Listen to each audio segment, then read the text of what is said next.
I froze the moment I saw them 20 HOA members sprawled across my pasture like they owned the place. Picnic blankets, champagne bottles, Bluetooth speakers blasting pop music, and right in the middle of it all stood her Karen, the self-proclaimed queen of Willowbrook. She waved at me with that smug grin and yelled, "It's Community Day, farmer, don't mind us." But I did mind, because that community meadow they were trampling was my private property. 40 acres of land I'd spent my whole damn life working on. They didn't knock, didn't ask. They just walked through my gates like I was the hired help. I looked at them, then at my herd in the distance, 35 massive bulls, shifting, snorting, restless. They wanted to experience country life. Fine. They were about to get the full experience. My name's Cole Patton. I'm 52 years old, a widower, and the last man still running the farm my father carved out of hard Texas soil with a bulldozer and a bad back. The house is nothing fancy. White paint tin roof that sings when it rains, but it's home. The barn smells of hay and oil and sweat.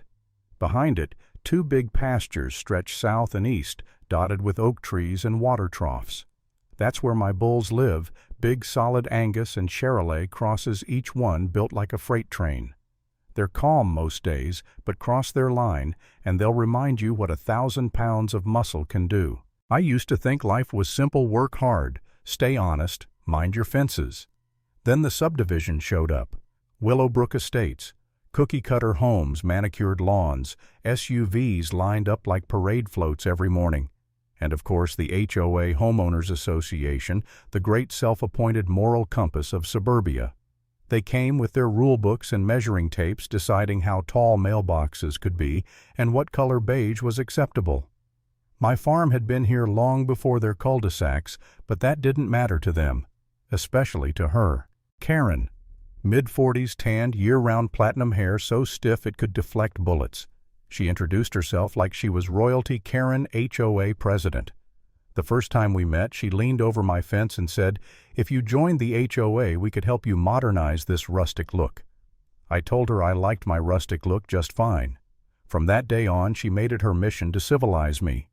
Complaints about my tractor noise, letters about unfriendly signage, notes telling me my antique Ford truck lowered the neighborhood's property value. I threw them all in the trash and kept working. But Karen doesn't quit.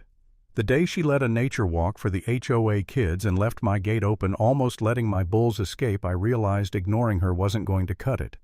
I reinforced the gates with chains thick as my wrist and hung bright red private property. Enter at your own risk signs. She called them hostile. I called them necessary. Then one Friday, my buddy, thank you. He rents a house in Willowbrook and keeps me updated, sent me a screenshot from the HOA Facebook page. Community Meadow Picnic. Bring blankets and wine, scenic views by the barn. There were photos of my pasture, and of course a comment from the Queen herself. Don't worry, it's all arranged. Arranged with who? Certainly not me. I walked my fence that night. The ground felt dry and tight under my boots. My bulls were calm, chewing hay, flicking their tails. I remember thinking, this land has boundaries, clear, solid, earned. I guess some people don't understand that concept until it's taught to them the hard way. That Sunday I woke to the sound of laughter carried on the wind. When I stepped onto my porch, I saw the chaos. SUVs parked in a neat row along my fence, people setting up tents and coolers, music echoing through the valley. Karen, in a wide-brimmed hat and a white sundress, stood front and center with a megaphone like she was leading a parade. "Welcome to Willowbrook's first annual Community Meadow Picnic," she shouted. The crowd cheered. I could barely believe it. I walked over calmly, phone in hand, recording everything. "Afternoon, folks," I said. "Mind telling me what you're doing on my property?" Karen turned with that plastic smile. "Oh, Cole, we're just enjoying the sunshine. It's Community Spirit Day. Didn't you get the notice?" "Notice," I said. "You mean the Facebook post about my land?" "Well," she said, sipping her drink. "Technically, this area borders Willowbrook property. It's open space. We thought you wouldn't mind." "Except it's fenced," I said, pointing. "And locked, with a padlock you cut." That shut a few people up. A man mumbled, "Come on, buddy, it's just a picnic." "On private land," I said flatly. That's called trespassing. Karen rolled her eyes. Oh, please, no one's getting hurt. We're promoting rural charm. You should be thankful we appreciate your farm. I could feel my blood pressure rise. But instead of shouting, I just smiled and kept filming. Appreciate away, I said. Just make sure the sheriff appreciates it too. I turned and walked off as she called after me, laughing. Don't be such a grump. Cole, grab a drink. I didn't answer. I spent that night uploading the footage from my cameras, multiple angles of their little community event. I labeled it HOA Trespassing Evidence. Still, I couldn't sleep. I stared at the ceiling, replaying her smirk, her words, the crowd's laughter. Maybe I should just let it go, I thought. Maybe I'm the one being too rigid. My wife used to tell me, "You can't fight crazy with anger, Cole. You'll just lose twice." For a moment, I almost believed it. Maybe I was overreacting. It's just a picnic, right? But the next morning, I opened Facebook. Karen had turned the trespass into a publicity stunt. Photos of her posing in front of my barn, kids playing with my dogs, captions like, "Huge thanks to Farmer Cole for letting us use his land again." My name was tagged everywhere. "Such a nice man," one comment said. "We should do this annually." That's when something snapped. I wasn't angry anymore. I was clear, cold, focused. I didn't need revenge. I needed correction. I went to the HOA office that same day. The place looked like a showroom, fake plants, framed quotes about community harmony. Karen sat behind her desk, tapping away on her laptop. "Well, if it isn't our local celebrity," she said sweetly. "Come to thank me for the free publicity." "Publicity?" I asked. "You mean trespassing and vandalism?" She laughed. "Oh, Cole, don't be dramatic. Everyone loved it. It's good exposure for both of us." "I didn't agree to any of it," I said. "You cut my fence, brought people onto private land, left trash everywhere. You had no right." She leaned back, still smiling. "Cole, you need to learn to share. That big empty field of yours was doing nothing. We're just using it for the community. Besides, you never said no." I stared at her. "Yes, I did. Multiple times.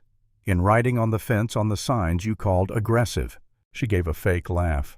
"Maybe you should put it in writing again." I stepped closer, lowering my voice.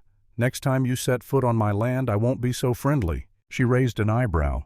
"Is that a threat?" "No," I said. "It's a promise." I left before I said something I'd regret.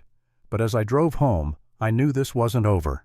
Karen needed a lesson, one she'd never forget. That weekend I prepared. I walked every inch of my fence line, replaced the wire with reinforced mesh, checked the locks. Then I left one gate, just one, the north gate, unlocked, but closed. Wide enough that if pressure came from the inside, it'd swing open easily. My bulls grazed nearby, calm but alert. I could almost feel them waiting.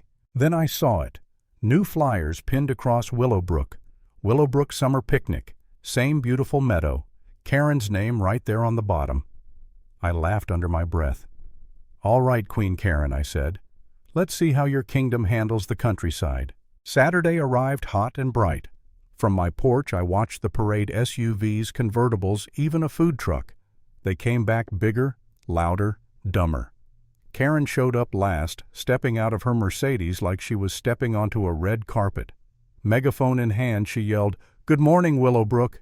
Isn't this perfect?" I leaned against my post, sipping coffee, camera rolling. My bulls were restless, pacing near the east fence. They could hear the music, smell the food, sense the chaos. I waited. At exactly noon, Karen raised her glass and announced, "To our beautiful community meadow." That's when I walked toward the north gate. She noticed me. "Oh, look who's here," she called through the megaphone. "Farmer Cole, come join us." I smiled. "You sure about that?" The crowd laughed. They thought I was joking. I reached the gate, slipped the latch, and stepped back. The metal creaked softly. Karen frowned. "What are you doing?" "Feeding my bulls," I said calmly. "They get territorial when strangers wander too close." Her smirk faltered. I gave a low whistle, the kind my bulls know. Heads turned. 35 giants shifted as one nostril's flaring. Dust swirled under their hooves. Karen's voice cracked. "Oh my God, are they coming this way?" I didn't answer. I just kept the camera steady. The first bull diesel trotted forward. Then another. Then the rest. A wall of muscle charging across the field like a living storm. The ground shook. The picnic tables rattled. Someone screamed. "Run!" Panic exploded. People dropped their drinks, grabbed their kids, tripped over chairs and blankets. The bounce house deflated as two grown men tried to dive through it at once. Karen ran shrieking, tripping over her sundress. I swear I saw a man in a salmon polo vault over a cooler like an Olympic athlete. The bulls never touched anyone. They stopped short, circling, snorting, pawing at the dirt, just enough to send a clear message. The dust hung in the air like smoke. Karen reached the fence, shaking it like a trapped animal. "Open the gate, you psycho." I leaned casually on the post, arms crossed. "You said it was your community meadow. My bulls just wanted to mingle." "You could have killed us," she screamed. I smiled, but I didn't. I blew my air horn once. The herd slowed, then turned drifting back to the pasture as calmly as they'd come. The silence afterward was almost holy. Karen stood there covered in mud, dress-torn hat gone shaking with rage. "You'll pay for this," she spat. "I'm calling the police." "Please do," I said. "I've got 8 cameras rolling. Let's see how that works out for you." The next morning the sheriff showed up. Big guy, mustache like a broom. "Morning, Cole," he said, chuckling. "Got a call saying you tried to murder folks with your bulls." I handed him the flash drive. "You'll want to watch this." He came back 10 minutes later grinning. "Looks like you just opened a gate." They came in on their own. Exactly. By noon, the HOA's group chat was melting down. The video had leaked. The headline in the local paper read, "Bulls of Justice Farmers Herd Sends HOA Running for the Hills." When the sheriff returned a few days later with Karen in tow, she looked like she'd aged 10 years. Black clothes, sunglasses, lips trembling with fake outrage. "He released livestock intentionally," she said. "We could have died." The sheriff flipped open his notebook. "Mrs. Linton, you trespassed, cut a lock, ignored posted warnings. You're lucky no one got hurt, or you'd be facing negligence charges." Karen's jaw dropped. "Me?" "Yep," he said. "Also, the board voted this morning. You're out as HOA president." She looked at me like I'd stolen her crown. I just tipped my hat. A week later I got a letter, an official apology from the Willowbrook HOA. "We regret the misunderstanding regarding property boundaries." I framed it right above my desk. They paid for the broken fence, the cleanup, and livestock disturbance fees. $14,300 in total. I used the money to install reinforced steel posts and a new automatic gate. The sign on it reads, "Private property. Trespassers will be charged. Bulls still live here." Since then, life's been quiet again. The new HOA president's a decent man named Dan, retired postal worker, knows when to mind his own business. Folks wave at me now. Some even bring cookies to the fence. Funny how respect works when you draw a clear line. As for Karen, she sold her house and moved 2 towns over. Rumor is she tried to start another HOA but got voted out in 3 weeks. Guess some people just can't live without drama. The grass she and her friends trampled grew back greener than before. Nature heals faster than pride. Sometimes I stand by that North Gate, coffee in hand, watching diesel graze in the sunlight. I think about that day, the dust, the panic, the justice, and I smile. People think revenge feels good. It doesn't. Balance does. Boundaries do. Because fences aren't aggression, they're respect. And sometimes you just have to open the gate and let karma do the talking.